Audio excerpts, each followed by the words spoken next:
નવરાત્રિએ villain બનવા આવશે મેઘો।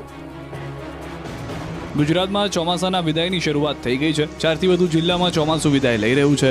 કચ્છ, પાટણ, બનાસકાંઠાના થોડા ભાગમાંથી વિદાયની શરૂઆત થઈ, ત્યારે જતાં જતાં પણ વરસાદ નવરાત્રિમાં વિલન બનતો જશે। જી હા, ગુજરાતમાં નવરાત્રિને લઈને ઉત્સાહ આસમાને છે, ત્યારે ખેલૈયાઓએ રેઇનકોટ લઈને ગરબે ઝૂમવા જવું પડશે, કેમ કે હવામાન વિભાગે આગામી 22 સપ્ટેમ્બર સુધી સામાન્યથી મધ્યમ વરસાદની આગાહી કરી છે।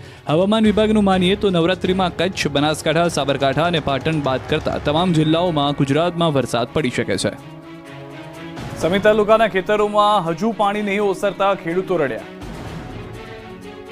પાણીથી લથબથ ખેતરો, પાણીમાં ડૂબેલો પાક અને ગોઠણડૂબ પાણીમાં ઊભા રહી પોતાની વ્યથા ઠાલવતા ખેડૂતો। ખેતરોમાં તબાહીના દ્રશ્યો પાટણના સમીના છે। અહીં પણ વરસાદે વિરામ લીધાને 10 દિવસ થઈ ગયા છે, પરંતુ હજુ ગામડાઓના ખેતરો નદી જ બનેલા છે।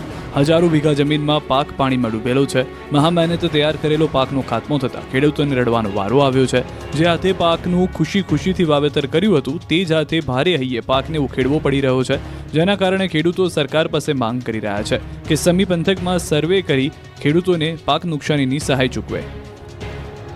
માણાવદરના પાદરડી ગામના લોકો